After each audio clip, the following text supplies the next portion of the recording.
सभी को स्वागत है हमारे YouTube चैनल में। आशा करता हूँ आप सभी लोग स्वस्थ हैं। संसार ऐसे ही कठिनाइयों से जूझ रहा है, तो मैंने सोचा कि आप लोगों को एक कहानी सुनाऊं।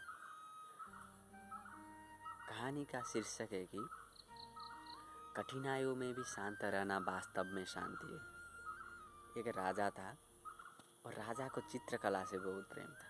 एक बार राजा ने घोषणा की कि जो कोई भी चित्रकार उसे एक ऐसी चित्र बनाकर देगा जो शांति को दर्शाता हो, तो उसे वह मुँह मांगा पुरस्कार देगा।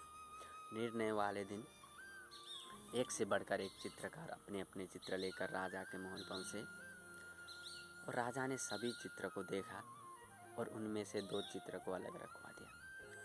अब इन्हीं दोनों में से एक को पुरस्कार के लिए चुना जाना था। पहले चित्र में अति शांत झील का था। उस झील का पानी इतना स्वच्छ था कि उसकी अंदर की सतह तक दिखाई दे रही थी और उसके आसपास विद्यमान हिमखंडों की छवि ऐसी उभर रही थी मानो कोई दर्पण रखा हो। ऊपर की ओर नीला आसमान था, इसमें रुई के गोले के समान सफ़ेद बादल तैर रहे थे।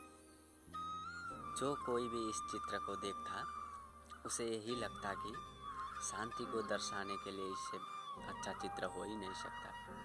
वास्तव में ही शांति का एकमात्र प्रतीक है। दूसरे चित्र में भी पहाड़ थे, परंतु वे बिल्कुल सूखे वीरान बीजान पड़े थे और इन पहाड़ियों के ऊपर घने गरजते बादल मंडरा रहे थे और बिजलियाँ चमक रही थी और पहाड़ी के एक ओर स्थित झरने ने रुद्र रूप धारण कर रहा था। जो कोई भी इस चित्र को देखता बस यही कहता कि भला इसका शांति से क्या लेना देना, बस इसमें तो अशांति ही अशांति है। सभी आश्वस्त थे कि पहले चित्र बनाने वाले चित्रकार को ही पुरस्कार मिलेगा।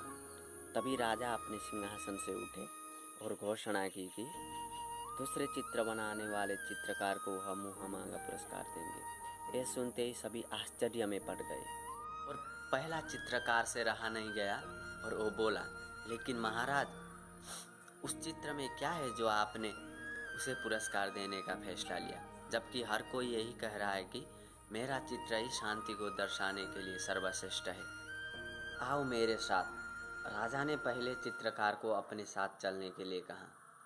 दूसरे चित्र के समक्ष पहुँच के राजा बोले, झरने के बाईं ओर हवा से झुके हुए इस वृक्ष को देखो देखो देखो कैसे एक चिड़िया इतनी कोमलता से शांत भाव प्रेम पूर्वक अपने बच्चे को भोजन करा रही है। तभी राजा ने वहाँ उपस्थित सभी लोगों को समझाया कि शांत होने का अर्थ यह नहीं हो कि आप ऐसी स्थिति में हो जहाँ कोई शोर नहीं हो, कोई समस्या नहीं हो, कड़ी मेहनत नहीं हो, कोई परीक्षा नहीं हो। शांत होने का अर्थ तो ये शांत होने का सही अर्थ है कि आप हर तरह की अव्यवस्था, अशांति, अराजकता के बीच हो, फिर भी आप शांत रहे, अपने कर्म की ओर केंद्रित रहे और अपने लक्ष्य की ओर अग्रसर रहे। हर कोई समझ चुके थे कि दूसरे चित्र को राजा ने क्यों चुना।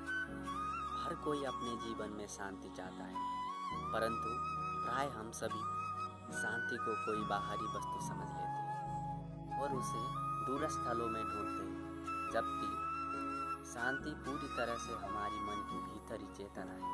और सत्य तो यही है कि सभी दुख, दर्द, कष्ट और कठिनाइयों के बीच भी शांत रहना ही वास्तव में शांति है।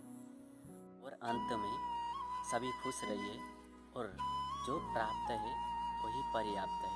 जय श्री राम।